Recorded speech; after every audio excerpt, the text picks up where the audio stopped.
নমস্কার, আমি সন্ধ্যা। আজকে আমি বানাবো গলদা চিংড়ির মালাইকারি। রেসিপিটা যদি ভালো লাগে তাহলে লাইক, শেয়ার ও সাবস্ক্রাইব করতে ভুলবেন না। এই চিংড়ি মাছগুলোকে কেমনভাবে কেটেছি সেটাও আমি দেখিয়েছি। আমি এখানে 11টা চিংড়ি মাছ নিয়েছি। এই মাছগুলোকে কেমন করে পরিষ্কার করেছি। প্রথমে মাথার কাছের থেকে যে পাগুলো সেগুলো ফেলে দেব। তারপর বুকের কাছের থেকে যেগুলো পা আছে ছোট ছোট ওগুলোও বাদ দিয়ে দেব।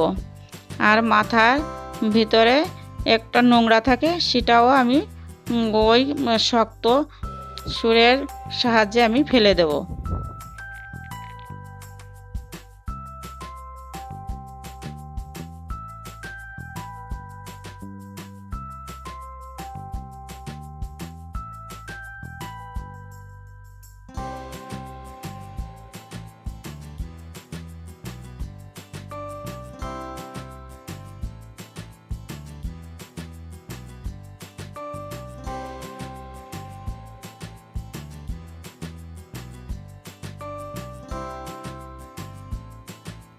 আমি একইভাবে সমস্ত মাছগুলোকে কেটে ধুয়ে পরিষ্কার করে নেব।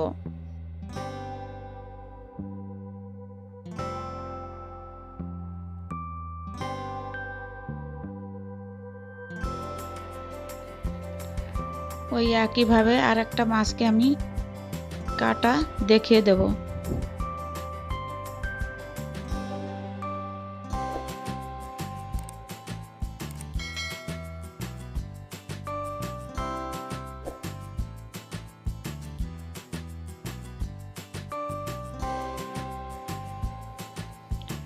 পুরো খোসাটা আমি ফেলিনি, কারণ এইভাবে রান্না করলে টেস্টটা বেশি ভালো হয়, তাই আমি রেখে দিয়েছি। অনেকে এই মাছকে কাটি দিয়ে সোজা করে নেয়, কিন্তু আমি সেভাবেও রাখিনি, কারণ আমার এই কোকড়াভাবে থাকলে ভালো লাগে, তাই রেখে দিয়েছি। এখন আমার এই মাছগুলোকে একইভাবে কাটা হয়ে আছে। এখন আমি ধুয়ে পরিষ্কার করে নেব। আমার এখানে বাটা মশলার মধ্যে ধনে, জিরে, আদা, পেঁয়াজ, রসুন, শুকনো লঙ্কা, কাঁচা লঙ্কা 1 চামচ করে আর 1/2 চামচ গরম মশলা আছে। আর সাথে লাগবে লবণ, হলুদ, তেল পরিমাণ মতন, আর দই 2 চামচ, আর ফোড়নের জন্য একটা তেজপাতা, 2টো শুকনো লঙ্কা, 2টো কাঁচা লঙ্কা, অল্প কটা জিরে, আর 1 চামচ চিনি লাগবে, সেটা আমি এখানে দেখাইনি। তারপর একটা নারকেল আমি কুড়িয়ে মিক্সারে দিয়ে দুধ বের করে নিয়েছি। আমি মাছগুলোকে ভালো করে পরিষ্কার করে নিয়েছি। এখন লবণ, হলুদ দিয়ে ভালো করে মেখে নেব।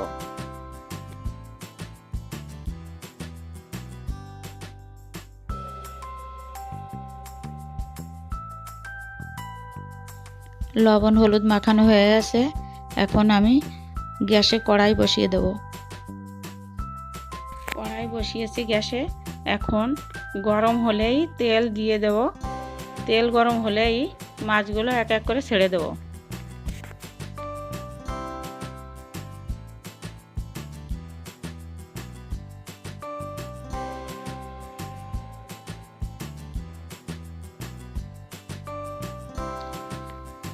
মাছগুলোকে একটু পাল্টিয়ে দেব। মাছগুলো ভালোভাবে ভাজা হয়ে গেলে আমি নামিয়ে নেব। এই একইভাবে আমি সমস্ত মাছগুলোকে ভেজে নামিয়ে নেব।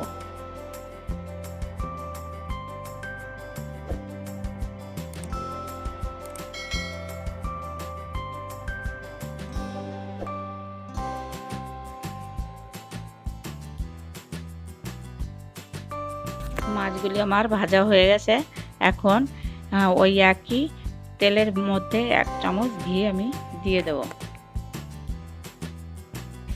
এখন আমি গরম তেল ও ঘির মধ্যে একটা তেজপাতা, 2টো শুকনো লঙ্কা দুটো কাঁচা লঙ্কা আর অল্প কটা জিরে দিয়ে দেব। ফোড়নটা দেওয়ার পর একটু নাড়াচাড়া করেই বাটা মশলাগুলো দিয়ে দেব। 1 চামচ পেঁয়াজ, 1 চামচ রসুন আর 1 চামচ ধনে বাটা, এরপর 1 চামচ জিরে বাটা,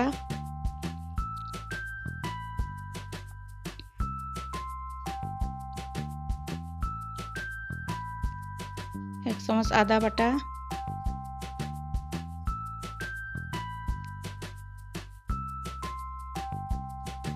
1/2 চামচ শুকনো লঙ্কা, 1/2 চামচ কাঁচা লঙ্কা বাটা দিয়ে নেড়েচেড়ে আমি মশলাটাকে কষিয়ে নেব।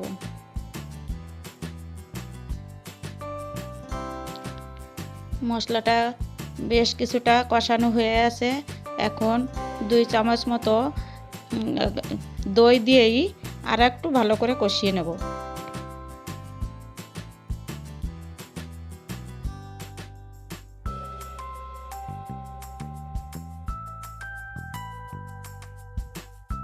সাথে বেটে রাখা গরম মশলা ও নারকেলের দুধ অল্প অল্প দিয়ে কষে নেব।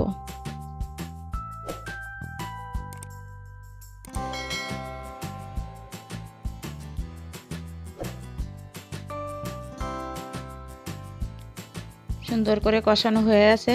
এখন আমি মাছগুলো দিয়ে দেব। মাছগুলোকে মশলার মধ্যে দেওয়ার সাথে সাথেই বাকি নারকেলের দুধটাও দিয়ে দেব। নারকেলের দুধটা দেওয়ার পরই আমি পরিমাণ মতন লবণ হলুদ দিয়ে দিয়েছি।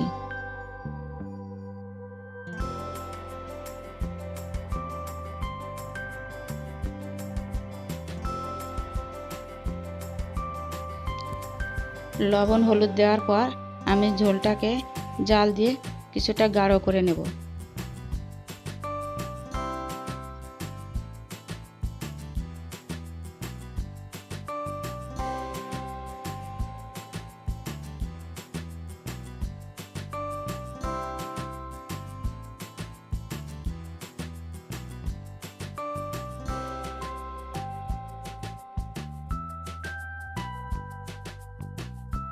ঝোলটা অনেকটা গাঢ় হয়ে গেছে। এখন আমি 1 চামচ চিনি দিয়ে দেব।